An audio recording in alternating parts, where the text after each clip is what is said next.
Morning, mate. How's it going on? We are on Thursday and there is some pretty crazy news, if it's legit, that has broke about midnight last night. So there's a fella by the name of Turki Al-Sheikh who has said the following. Now, Turkey is a Saudi government minister. I don't know to what degree, but he's also a bit of an influencer. Here's what he said. The best news I heard today is that Manchester United is now in an advanced stage of completing a deal to sell to a new investor. I hope he's better than the previous owners. So, there's been obviously a ton of reaction to that.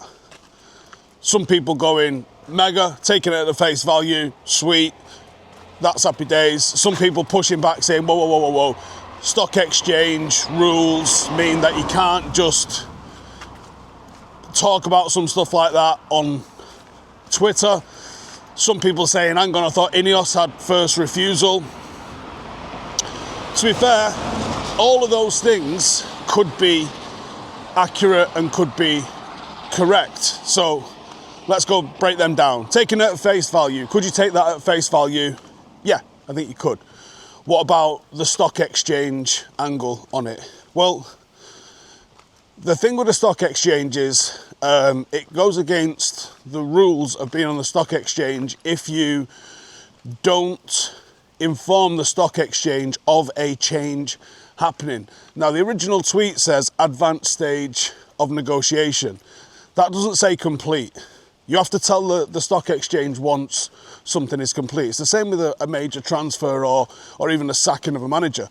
There can be rumours of them, and that can be at an advanced stage. It's only once it's complete do you have, I think, like 24 hours to inform the stock exchange or something like that.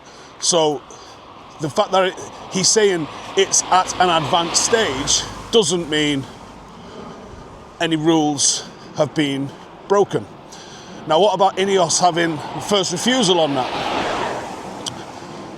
It might be INEOS. It might be INEOS that has sought the additional investment to be able to buy the Glazers out. It might be someone that's done it in partnership with INEOS. It might be someone that's been given the green light from INEOS. Now, yesterday, and do you believe in coincidence? Because I don't. You had Jim Ratcliffe on that podcast where he's been quoted about saying Ruben Amorim's got 3 years. He also says United are going to be one of the most profitable and sustainable clubs in the world. He's also put out all of this information about us building this £2 billion mega stadium on the site of Old Trafford. And he's also sacked a load of dinner ladies. So not all of those things can live in the same reality, unless there is additional and extra investment coming from somewhere. So where was that ever going to come from?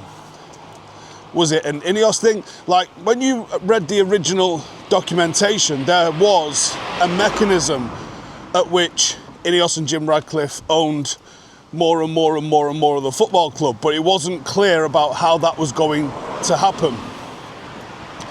Then there might have been like an agreed pre-sale price which they had to hit or something along those lines. Again, I can't remember the details off the top of my head. And this brings me to something that I was probably going to do a video on next week. I guess it's been accelerated a little bit. Now, there was a video doing the rounds of Cristiano Ronaldo saying that he would like to own Manchester United one day. And then there was a video, well, in the same video, sorry. He says he would like to own Manchester United, and then he pauses, he has a think, and he chooses his words carefully when sort of pressed on the question, and he says, mark my words, I will own a major club one day. So he kind of goes in quite strong, says Manchester United, has a think about it, and then says, I will own a major club one day, making it a little bit more ambiguous. Now, considering the source of this information, is Cristiano Ronaldo buying Manchester United? Or is Cristiano Ronaldo the face?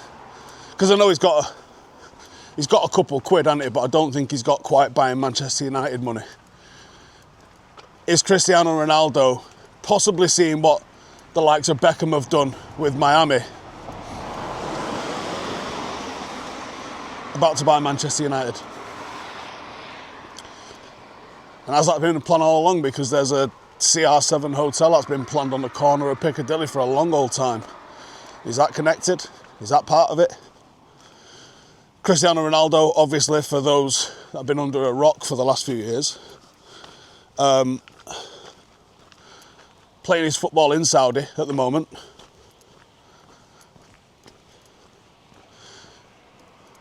Would it be too difficult for him to just go and speak to someone with a little bit of cash and say, "Oi, I want to buy United"?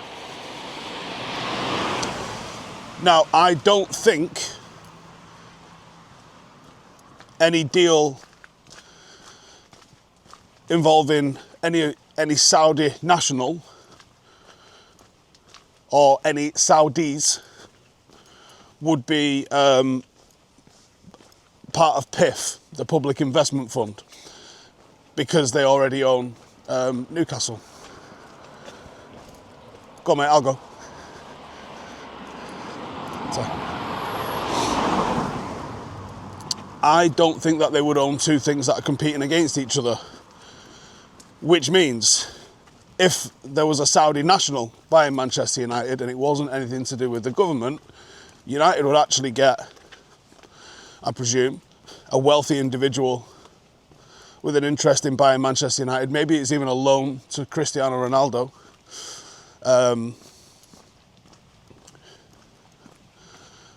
But we wouldn't be tarnished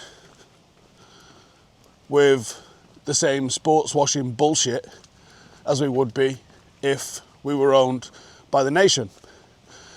And there's a lot of people always, I don't know if it's deliberate or if they're just thick, always kind of push back against my own opinion about who should own Manchester United. I believe in fan ownership. I literally believe in fan ownership. I put my money where my mouth is with that and gave Stretford Paddock to the fans. The club that I created is fan owned. I gave it away to fans because I believe in that. And I believe that would be the best thing for Manchester United, some sort of a hybrid model where some corporations could own half of the club, and like it is in Germany. You know, Bayern Munich are literally owned by Allianz, the insurance company, Audi and Adidas in a three-way split, and then 50% plus one of the club is owned by the fans. I would be completely fine with that sort of model. Whether that's realistic for Manchester United at this stage because of the valuation of the club and everything else that's happened, it probably isn't, right? But that's what I would want. Now, I couldn't give a fuck where Manchester United owner is from. Genuinely, could not give a flying fuck as long as they had ambitions of making Manchester United successful. The caveat on that is, I wouldn't want to be owned by a nation. Would I like to be owned by Saudi Arabia's government? Fuck no. Would I like to be owned by Qatar's government? No. Would I like to be owned by United Arab Emirates government? No. Would I like to be owned by a bloke from any of those places? Couldn't give a fuck. Genuinely couldn't give a fuck. If he was up for it and he was ambitious, yes. Because there's a huge difference in being owned by a guy and owned by the government of a nation. Because one is a wealthy, high net worth individual that just wants to see whatever, and not always is that good, but by and large, you know, and if you're a billionaire, you know what I mean? Even if it was Elon Musk, on the surface of things you go, sweet, innovation, blah, blah, blah, but also, guy's off his fucking melon. Can you imagine if Elon Musk owned us, some of the shit he would be tweeting? Mad entertaining for covering United. Mad chaos. Otherwise.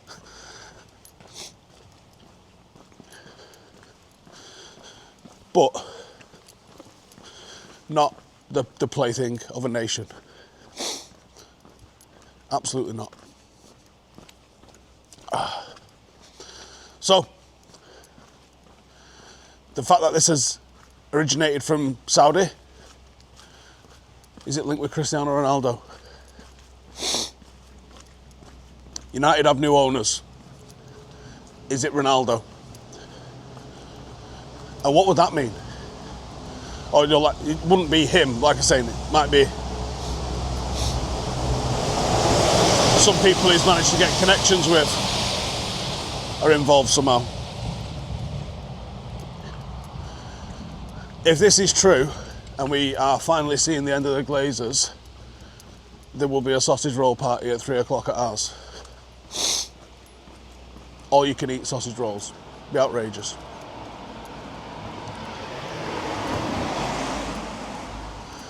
It would be genuinely interesting if that's the case. And it would make a lot more sense as to why INEOS was putting up some of the plans that they were with the stadium. I don't think there'll be a new owner that removes INEOS. I'm absolutely certain that any move forward would include INEOS. And then we'd finally see the end of the Glazers. So, if that's all true, and I'm going to take it at face value that it is until I know otherwise, that's a hell of a win to start Thursday morning. Hell of a win to start Thursday morning. Other wins, steps are in. I'm off to do, I'm late. I was late leaving the house. Might have to do 7.5k. Yeah, maybe have to do 7.5k. And then some weights. And then into the office. And that preview with Ash is on. Might be alive today at 3. We'll see how it goes. Because there's a sausage. But we'll try and go live.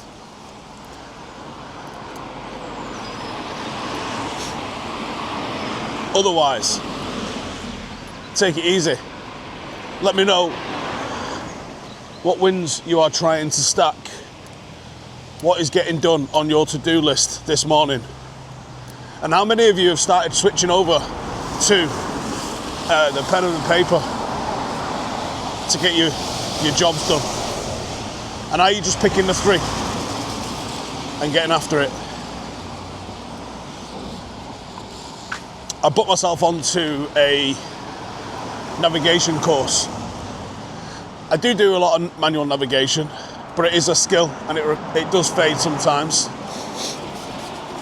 And you can always learn extras from stuff. So my navigation skills come from the military. They might not be the best applicable to some of the stuff that I've got planned in the future. Now, I have a very long-term ambition because there's like quite a build-up to doing it, but I want to do the Spine Race series. So the Spine Race series is in a Pennines. It's on Pennine Way, which is a bit of a trail that I'm relatively familiar with. And they do a summer series and a winter series. And there's 3 lots of distance.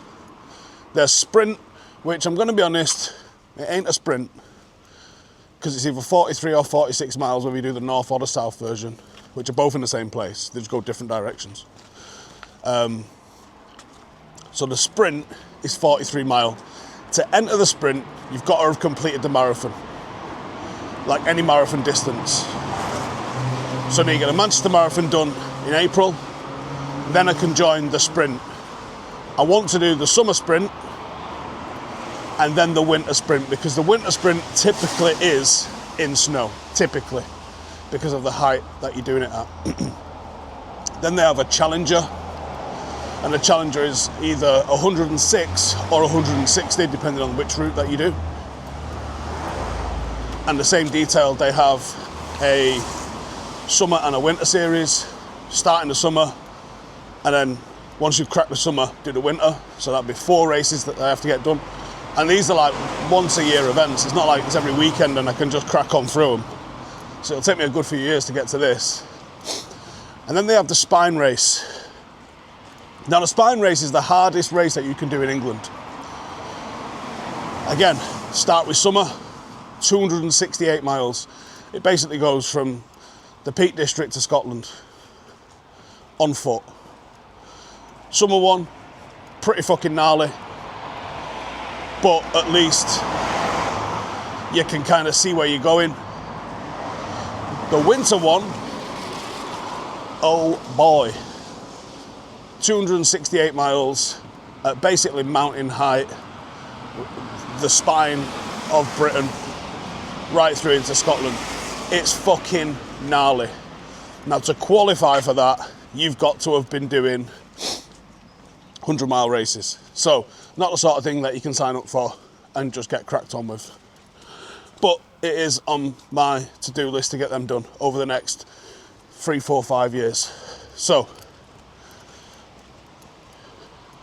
I signed up for their navigation course because I figure there's probably some tips and tricks that I can learn, because you're self-navigated. There isn't a course, there isn't a route that you follow. You're off in the fucking mountains on your ones with a map and compass. I don't even think you're allowed a GPS. So, navigation course, which is in the Lake District in November for a couple of days, probably in the snow. It's up Helvellyn. So I'm looking forward to going and doing that. That'll be fun. I'll figure out how I can make some content out of it. Be able to set this camera. So there's one way. But yeah, that Spine race series is something that I've been eyeing up. They also have an Arctic one, which you have to tow a pulk. So a pulk is like the little sledge thing that you see people strap around the waist and they pull it behind them. I would fucking love to do something which involved doing that. But where the fuck do you practice that, man? I did Nordic skiing when I was in the army. I did both skate and classic, so I'm pretty familiar with how to cut about the gaff on skis. And the Arctic Spine race, they do it in Sweden. It takes 9.5 fucking days. 9.5 days. And I think it's like 500 kilometers that you got to do. And it's minus 40. You can't even just do that race. You have to, you can't do all the other 6 that I'm doing and qualify for that. It isn't enough. There's other ways to qualify for it. I have to have done another Arctic Ultra. And also it costs fucking thousands. So, but I wrote it down anyway. I was like, well, I'm not saying I never would do it. And I actually weirdly think it'd probably be easier on some levels to do that race because of, it's actually quite fucking easy to do long distances on Nordic skis. We were skiing 40, 50 kilometers a day when we was in Norway. And yeah, it's tiring, but you don't get the sort of pounding that you get when you're running or tabbing or doing any sort of distance where you're moving on foot. And obviously you get any downhills, you ski them. So I weirdly think it would be easier to do that fucking 9.5 day thing than it would be a lot of the others. But what a fucking challenge, man.